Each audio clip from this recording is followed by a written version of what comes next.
Cold coffee చేసుకుందామా. So వచ్చేయండి అయితే. సో 4 ప్యాకెట్స్ 2 రూపీస్వి కాఫీ ప్యాకెట్స్ అయితే తీసుకున్నాను నేను. 4 ప్యాకెట్స్కి 5 టేబుల్ స్పూన్స్ చిన్న స్పూన్ వేసుకున్నాను నేను. బాగా గమనించండి. 5 స్పూన్స్ అయితే చక్కెర అయితే వేసుకోండి. సో దీంట్లోనే ఐస్ ముక్కలు 1 లేదా 2 వేసుకొని మిక్సీ పట్టేసుకోండి మంచి బురగగా.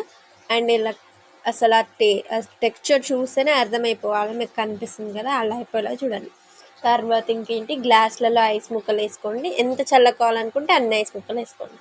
సో మనం ఆల్రెడీ మిక్సీకి పట్టుకున్న కాఫీ మిశ్రమం ఏదైతే ఉంటుందో కప్లల్లో వేసేసుకోండి. ఇంకా అంతే, కప్లల్లో వేసేసుకొని కాచి చల్లార్చిన పాలు ఉంటాయి కదా పోసుకోండి.